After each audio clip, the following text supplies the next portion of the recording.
Walter Evans-Wentz wrote 4 books. The first was the Tibetan Book of the Dead, written in 1927. Then Tibet's great yogi Milarepa, the book we're reading here, Tibetan Yoga and Secret Doctrines, and the Tibetan Book of the Great Liberation. The products of a chance encounter between a Sikkimese schoolteacher and an American eccentric traveling in British India in 1919. These books have proved to be among the most durable products of the century's romance of Tibet, radiating their influence far beyond what might be expected from such an unlikely beginning. Walter Wentz was born in Trenton, New Jersey in 1878. The son of a German immigrant and an American Quaker. The late 19th century was a period of great fascination with spiritualism, the beliefs that spirits of the dead could be contacted through seances, materialization, automatic writing, and other techniques. Walter took an early interest in the books on spiritualism in his father's library, reading as a teen both Isis Unveiled and The Secret Doctrine by Madame Blavatsky of the Theosophical Society. These works were to have a profound effect on Walter Wentz. Indeed, it is impossible to appreciate his tetralogy without recognizing his lifelong commitment to theosophy. The Theosophical Society had been founded in New York in 1875 by Madame Helena Petrova Blavatsky, a Russian immigrant, and Colonel Henry Steele Olcott, a journalist and veteran of the Union Army during the Civil War.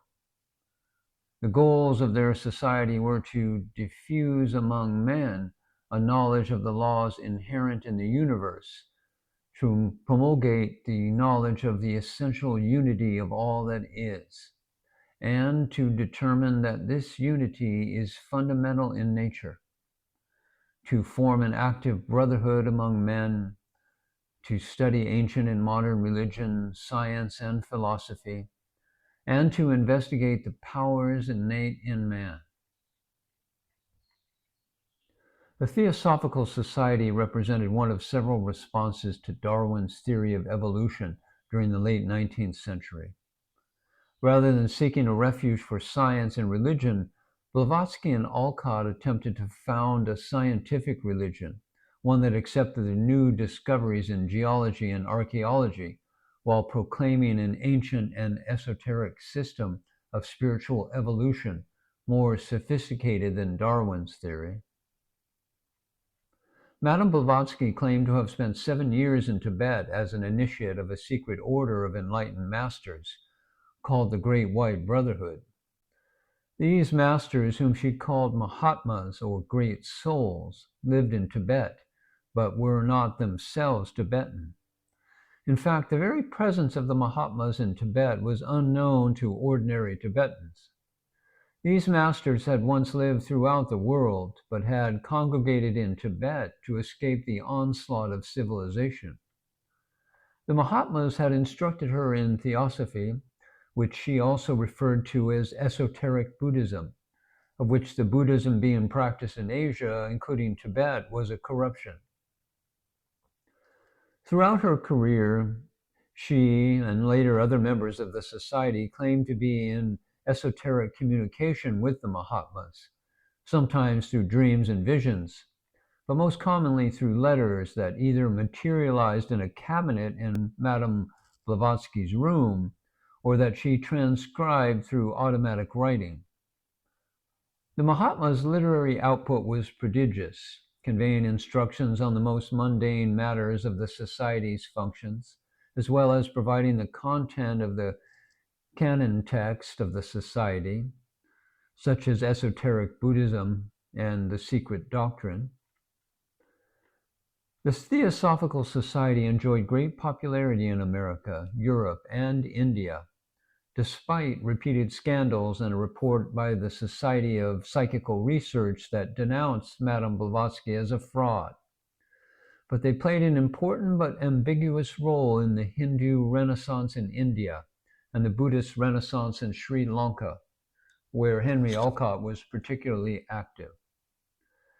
Its popularity continued after the death of the founders and into the 20th century when Blavatsky's heir, the former British suffragette Annie Besant, selected a young Hindu boy in 1909 as the Messiah, the world teacher, Krishnamurti. He renounced his divine status and broke with the society in 1930. The death of Besant and other leaders followed soon after, and the society never regained the widespread popularity it once enjoyed, although it remains active with its international headquarters in Pasadena, California. The Theosophical Society has had a profound effect on the reception of Asian religions, especially Hinduism and Buddhism, in Europe and America during the 20th century, inspiring, among other works, Evans-Wentz books.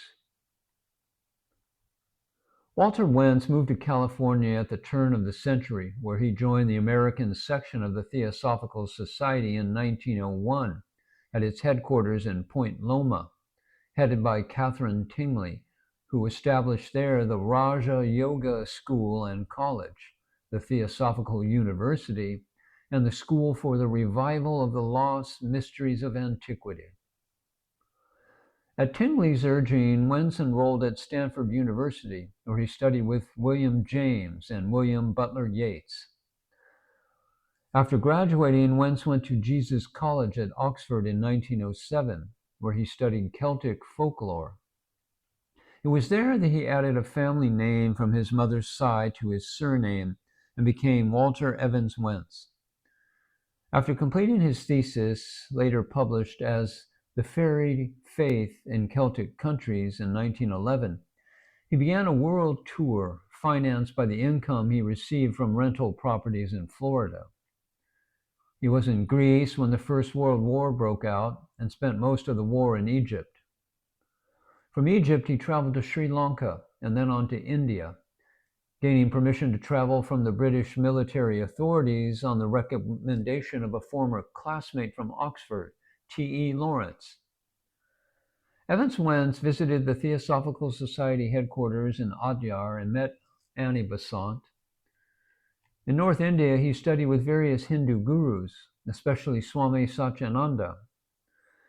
In 1919, he arrived in the British hill station of Darjeeling on the southern slopes of the Himalayas, where he acquired a worn manuscript of a Tibetan text from a monk. It was a portion of the profound doctrine of self-liberation of the mind through encountering the peaceful and wrathful deities. And it is said to have been discovered in the 14th century by Karma Glingpa. The text is also known as the peaceful and wrathful deities according to Karma Lingpa. The great liberation in the intermediate state through hearing is another name. Provided with a letter of introduction from the local superintendent of police, Evans-Wentz, who could not read Tibetan, took the text to the English teacher at the Maharaja's boys' school in Gangtok, named Kazi Dawa-Samdup. Dawa-Samdup was already acquainted with Western enthusiasts of Buddhism, having served as a translator for Alexandra David Neal. She described him in Magic and Mystery in Tibet, where she said, Dawa-Samdup was an occultist and even in a certain way a mystic. He sought for secret intercourse with the Dakinis and the dreadful gods, hoping to gain supernormal powers. Everything that concerned the mysterious world of beings, generally invisible, strongly attracted him, but the necessity of earning his living made it impossible for him to devote much time to his favorite study. But peace to his memory, I do not wish to belittle him. Having acquired real erudition by persevering efforts, he was sympathetic and interesting. Kazi Dawa-Samdup agreed to provide a translation, and over the course of the next 2 months, he met with Evans-Wentz each morning before his school day began. The translations that Kazi Dawa-Samdup made for Evans-Wentz would eventually appear in 3 books: the Tibetan Book of the Dead, 1927, Tibetan Yoga and Secret Doctrines, 1935, and the Tibetan Book of the Great Liberation, written in 1954. Wentz's time with him was brief, however, because he soon moved back to the ashram of Swami Satyananda to practice yoga. He returned to Gangtok to visit Kazi Dawa-Samdup in 1920, shortly before the latter's appointment to the post of lecturer in Tibetan at the University of Calcutta. This was to be their last meeting, as Kazi Dawa-Samdup died in 1922. In 1924, Evans-Wentz visited Kazi Dawa-Samdup's family in Kalimpong, from whom he received a manuscript translation of the 100,000 words of the Master, which Evans-Wentz subsequently edited and published as Tibet's Great Yogi Milarepa in 1928. Of his relationship with Kazi Dawa-Samdup, one of Evans-Wentz's biographers wrote, "The few letters that have survived that they exchanged show a surprisingly distant, informal tone. Even in Dawa-Samdup's diaries, there was no word to suggest otherwise. There is nothing at all foreshadowing the latter declarations that the Lama was the guru of Walter Evans-Wentz. Nothing about the teachings the American was supposed to have received. There is little testimony as to precisely how their collaboration took place. Kazi Dawa-Samdup's English was presumably adequate to the task of producing rough translations. Evans-Wentz describes himself as having served as the Lama's living English dictionary. One can thus assume that much of the terminology derived from Evans-Wentz, provided the lengthy introductions and copious annotations which together provide the 4 books with this unmistakable stamp. He did not claim that they were scholarly works. He noted presently that a critical study of the text from the perspectives of philology, history, and philosophy was a task for scholars of the future. Instead, he described his works as anthropological, taking anthropology to mean the knowing or knowledge of man.